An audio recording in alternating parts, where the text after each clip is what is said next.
ways are you willing to labor just to bless others? And Ruth worked for her mother-in-law, but not only that. Remember when Boaz find her first, it says that he brought her among the servants, and he gave her, and this is in 2:18.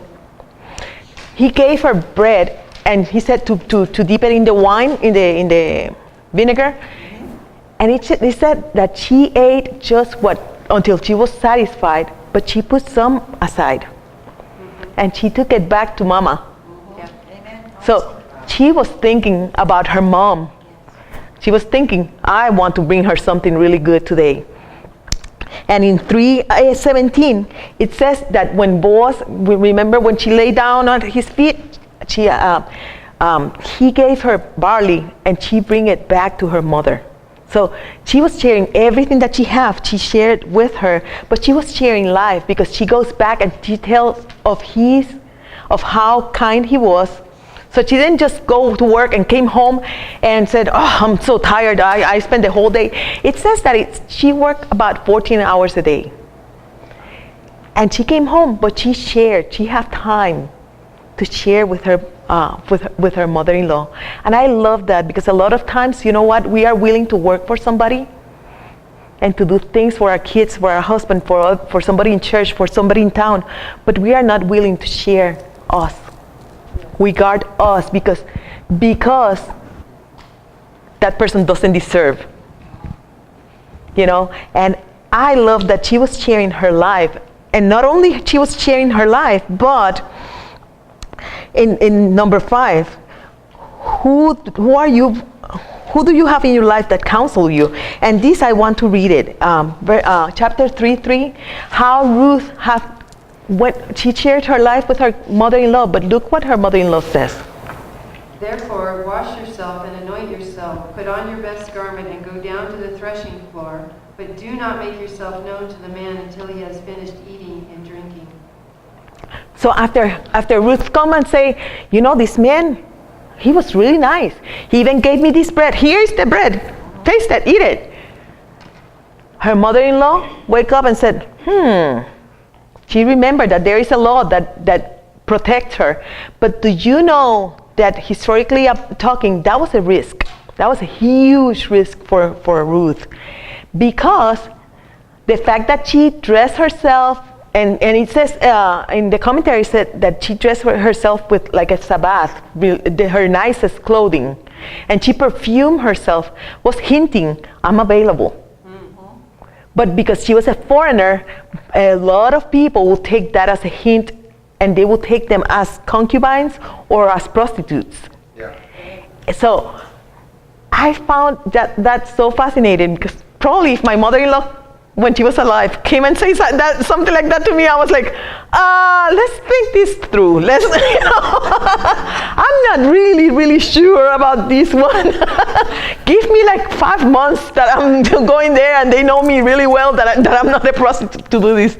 But it says that she was respectful, and she said, yes, I'm going to do that. So she was obedient. She trusted her mother-in-law. She trusted that she was not going to take her to a place where she was not going to be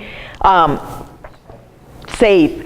And we need that kind of people in our life. We don't need a lot of people in our life like that. And actually, I believe that God doesn't send a lot of people like that in our lives.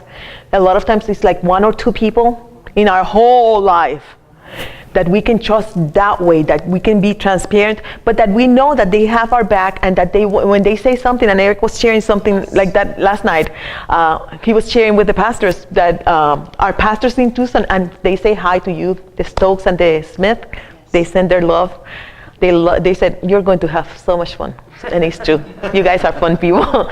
But Eric was sharing that after we went from Tucson to Costa Rica, came back, and our plans were to be pastors of a Hispanic congregation, because there are not Hispanic, and there are no Hispanic congregations in the area that we are. And we have talked with Pastor Virgil in the past.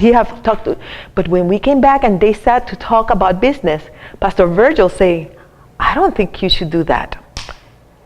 He never said, God says, I sense, no, I don't think you should.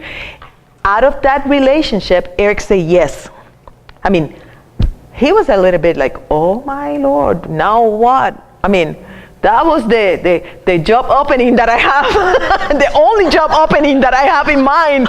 So I am unemployed. And he came home and he said, right now we are unemployed.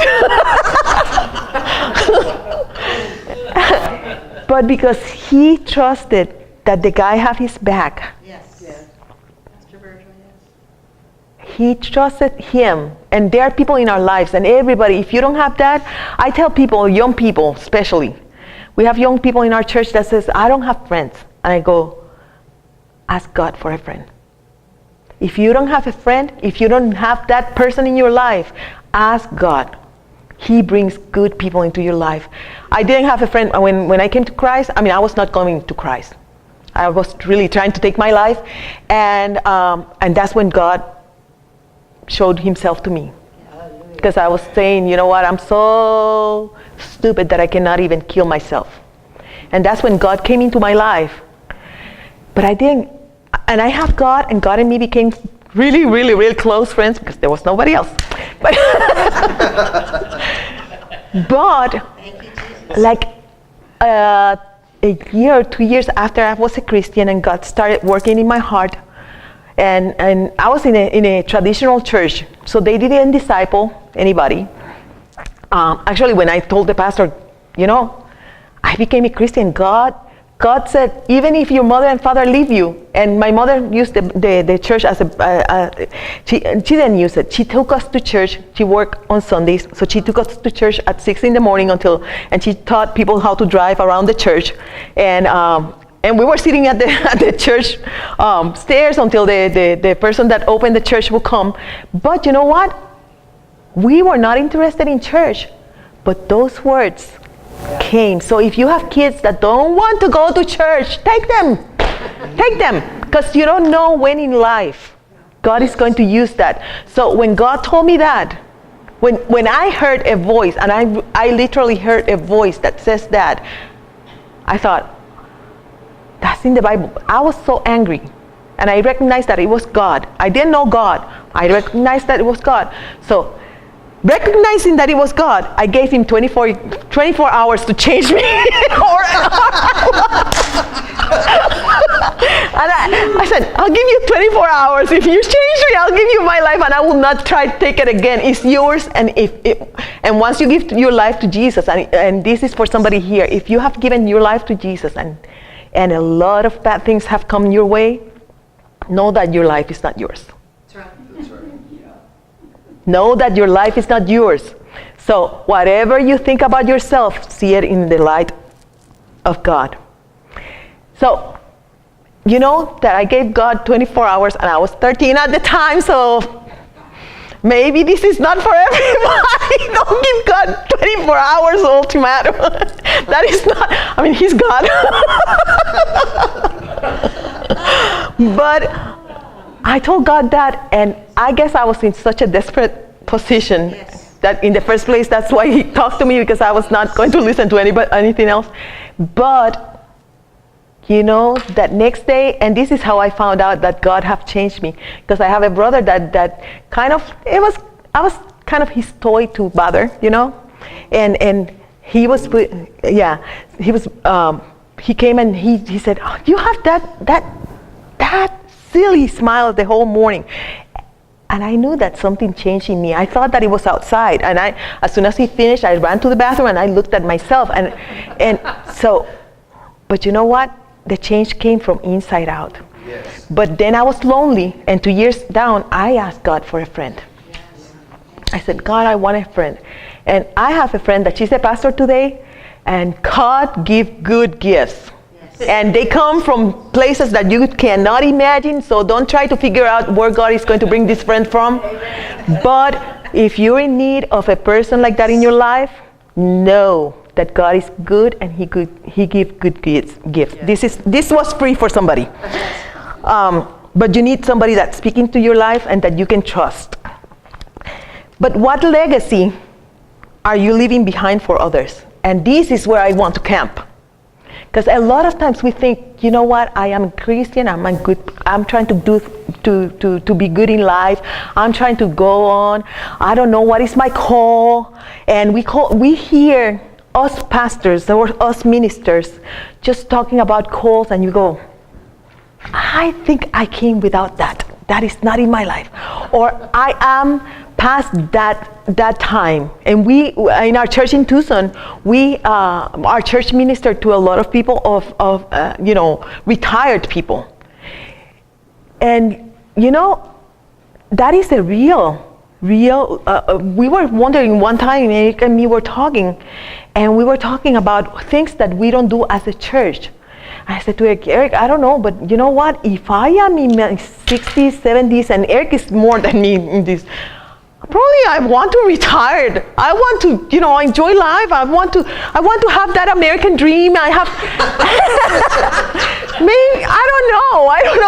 But I have worked all my life, and some of these people started working when they were kids. They are tired. And when they hear from the pulpit, we need workers. I mean, I'm not a worker, I'm a retired person, But I believe, and we believe this, and I love talking to pastors, because Pastor was saying last night that he told God he wanted to enjoy this ride. Yes. That it was not going to be the ride like the other times that they have pastors. Yes. Pastor. And I love it because when you're older, you see life in a different way. And I believe, this is my belief, and I if you want Bible back up to this, talk to your pastor. But I believe that it doesn't matter what age you are, God has something for you to do. And it doesn't have to be grievous. It doesn't have to be.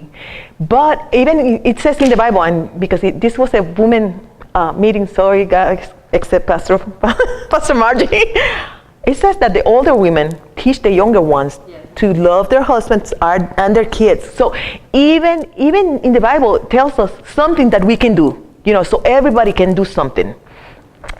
But a lot of times we are so frustrated because we don't find what is my place in the body. What is my place in eternity? What is my place? Why was I created? And as time passed, I have known people of 60, 70, and they said, I have never found a place.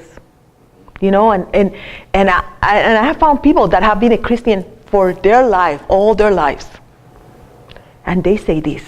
And there is nothing more frustrating than to hear the pastors. And we need nursery workers for those of you that are doing nothing. So it's kind of like a fill in the blank, and this is the only blank in the paper, so that must be me. But you know what? God, it says that every joint supply. Yes. Yeah. So I'm going to take you in a little trip with Ruth. And we are going to go to chapter 4. And in chapter 4, Pam is going to read that to us after when she have the baby and blah, blah, blah. Let me see. 16. So both went and did the whole thing. Your homework is go and read the book of Ruth if you have never read it, because then you will understand, and you will say, okay, now I understand what she was saying, because I'm taking you right over to the end. I'm going to ruin the story because I'm going to tell you the end, but but you go and read it anyway. So and you figure out. Okay, from 13 on. So Boaz took Ruth, and she became his wife, and when he went into her, the Lord gave her conception, and she bore a son. Then the women said to Naomi, "Blessed be the Lord, who has not left you this day without a close relative. And may his name be famous in Israel, and may he be to you a restorer of life and a nourisher of your old age. For your daughter-in-law, who loves you, who is better to you than 7 sons, has borne him." Then Naomi took the child and laid him on her bosom and became a nurse to him. Also the neighbor women gave him a name, saying, "There is a son born to Naomi, and they called his name Obed. He is the father of Jesse, the father of David. Now this is the genealogy of Perez. Perez begot Hezron. Hezron begot Ram, and Ram begot Amminadab. Amminadab begot Nahashon, and Nahashon begot Salmon. Salmon begot Boaz, and Boaz begot Obed. Obed begot Jesse, and Jesse begot David. Okay, so there is a bunch of names, weird names there. First of all, they named the baby Obed. You know that Obed means worshiper. I didn't know that, and I loved it. I was like, I wish one of my kids called their son Obed. But you know, I'm going to take you back in time from Ruth, and I'm going to take you ahead of time in Ruth. It says there, the women of the town start giving her a blessing about this man. May this baby will be like Perez or Perez, depending on the version of the Bible that you have. And I thought, who is Perez? Well, do you remember? And for this, if you're going to read the book of Ruth, you will have to go and read these stories. In the book of let me see. I'll tell you in a minute. I changed versions. Sorry. This remember in the story of Israel, Jacob have 12 sons, right? And one of his sons, Levi. He comes and let me look it up because I don't want to tell you something wrong. Let me find the I see what happened. That version is not here because it's not okay.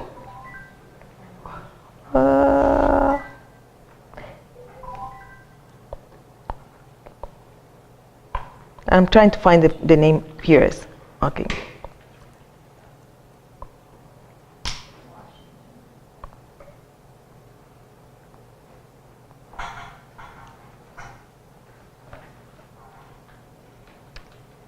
And I'm trying to go to this because it's important.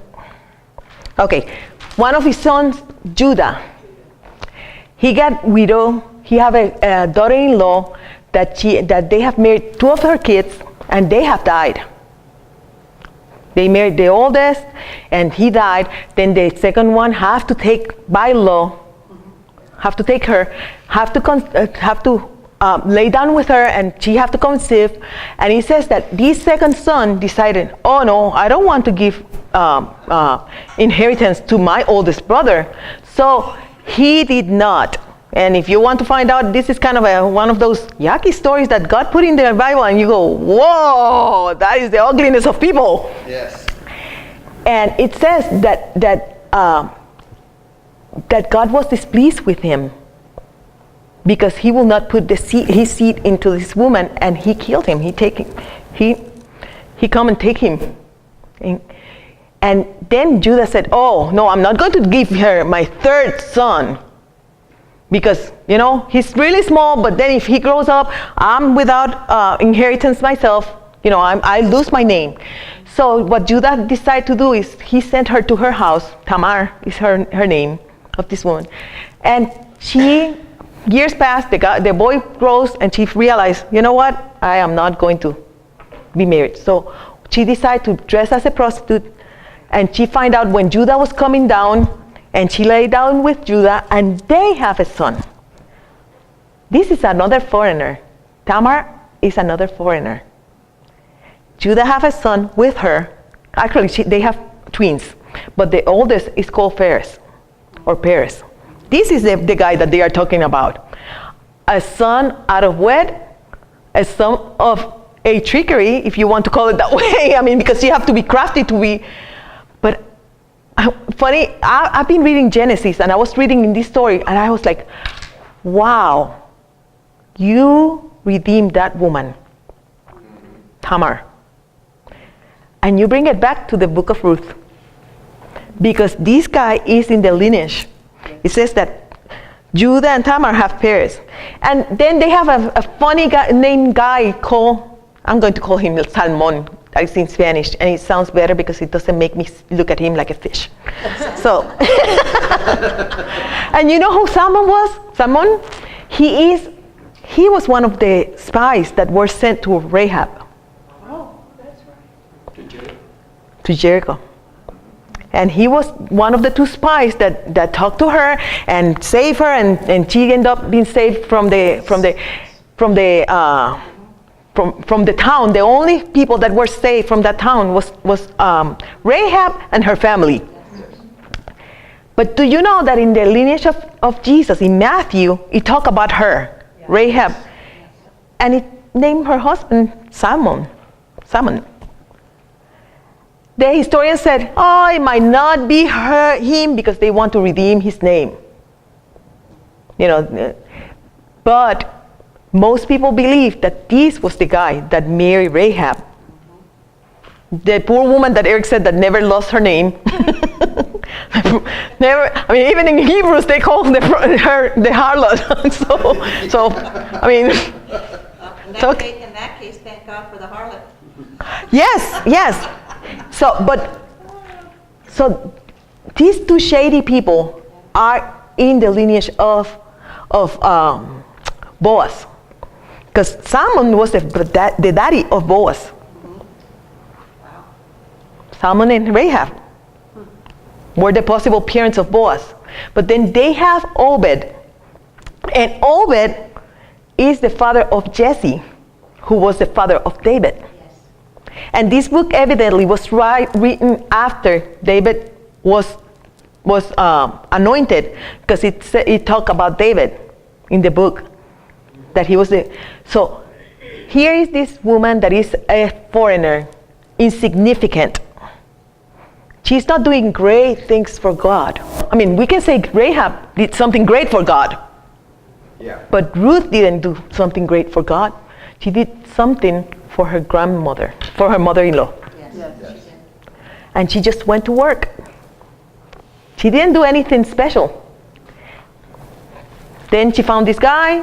She did what her mother said at the risk of being branded for life.